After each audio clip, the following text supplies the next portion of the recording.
question. Just imagine that one night you are here in Canada and next day you see that your country is being occupied with foreigner troops. And these foreigner troops are using all means, all money, all forces to keep a government in power that is anti-woman, anti-human rights, and has no respect for women whatsoever. As a woman, what do you do when you see that? And secondly,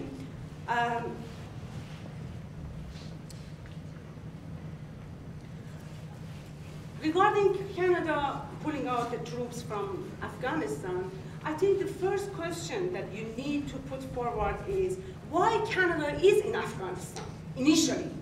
Why Canada went into Afghanistan? If you answer this question, then to me, right, if you answer this question right, then you come to the conclusion that Canada needs to withdraw right away. Okay, thank you for that. Now, Lauryn, let's really focus on this important question of as a woman, what do you see that is different? And I've been curious all evening to learn from you. Your organization is called Women for Women in Afghanistan. What progress, if any, are you really seeing? What are you seeing that's different that keeps you going back to this issue?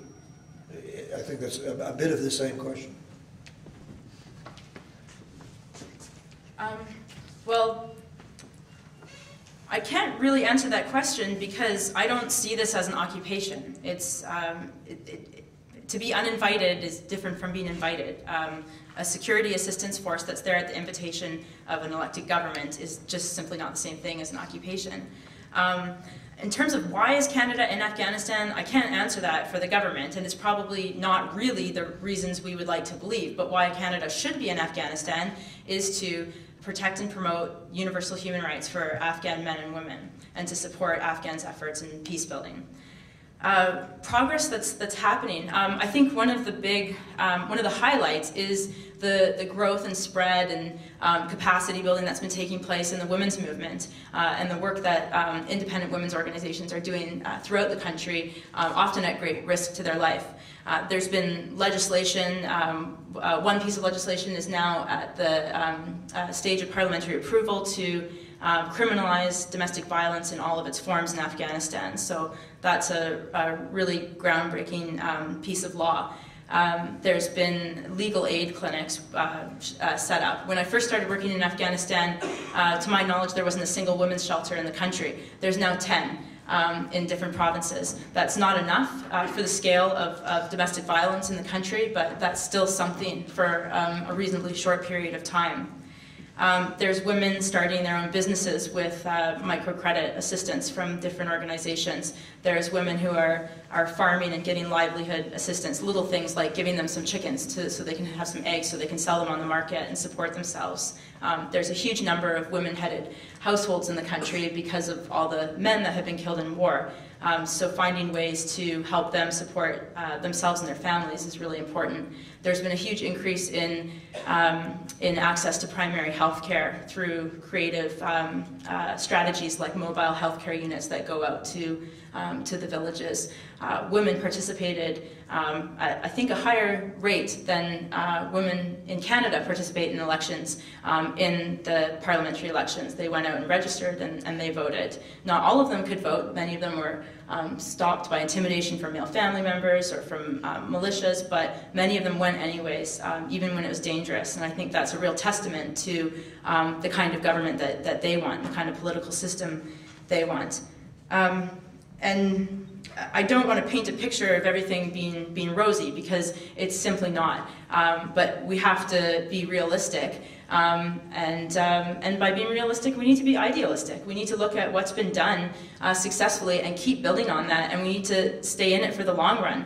One thing we didn't really get to discuss tonight is the importance of not just talking about how well are we doing or not doing with the military intervention, but how well we're doing or not doing with development and diplomacy. And we're really missing the boat when we're failing to demand that our government be accountable for the aid that it's putting into the country. And I've worked on a CETA project in Afghanistan, and I've seen lots of CETA projects get started up there, and many made no impact, some made some impact, and some are starting to learn and to do better. But the Canadian public hasn't been criticizing that. They haven't been asking for the numbers, asking for the evaluation, asking for the inclusion of Afghans in designing those projects and programs. So these are the kinds of issues I'm talking about when I say open up the debate and start focusing on this. We also need to talk about what kind of diplomatic role we can have in looking at Pakistan's role in perpetuating the conflict in Afghanistan.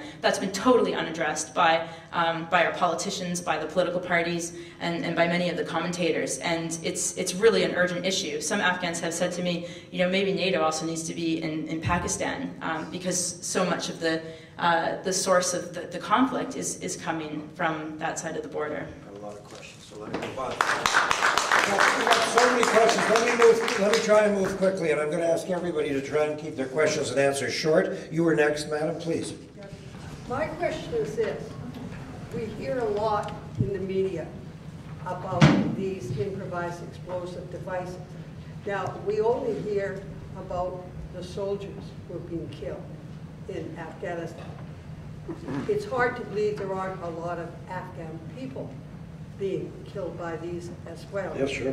The other thing is it possible to have some kind of study to see who is actually setting these improvised devices that they speak of? Is it the Taliban? That's what the media would have us believe. Is it the Taliban?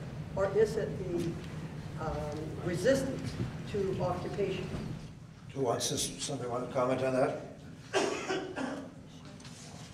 Quickly, we got a lot of questions. Just to be very quick, I'd refer you to recent reports done by Human Rights Watch and Amnesty International, which have done an excellent job of very systematically documenting the toll on civilians by both the Taliban and NATO. So they have reports that are freely accessible on their websites that give you the numbers and give you all the dynamics of how that's happening. There's the Taliban, but also we often forget to talk about the group Hizb-i-Islami of Gulbuddin and Hekmatyar, which is also very active. So there are two main insurgent groups, and there's the Pakistani Taliban as well. And then there's a lot of sort of ambiguous Taliban that, you know, people that the Sentence Council has recently done some research on asking Taliban why they joined. And in some cases they were forced, their families were held hostage, they were told if they didn't fight with the Taliban, everyone in their village would be killed. In other cases, their crops were raised when the British sprayed their poppy fields in efforts to eradicate opium in Afghanistan, and they had no livelihood and no way of earning money, and the Taliban will pay you more money than the Afghan National Army will actually pay to fight. So there's a variety of reasons, and they slip in and out of the Taliban. You can be a Taliban one day and out the next day. So it's not so clear-cut. Why don't you just stay there? Derrick, why don't you just join us? And this gentleman, please. Yeah. Okay. I got good news for you. There has been around so long, it has cooled down sufficiently to shoot everybody. Sorry? There has been around so long, it has cooled down sufficiently to shoot everybody. Okay. Okay. Stalin, Hitler, Mussolini, and so forth. Okay, the question is, this is the basic. The basics were not mentioned. Two most fundamental issues and questions, principles, you haven't mentioned.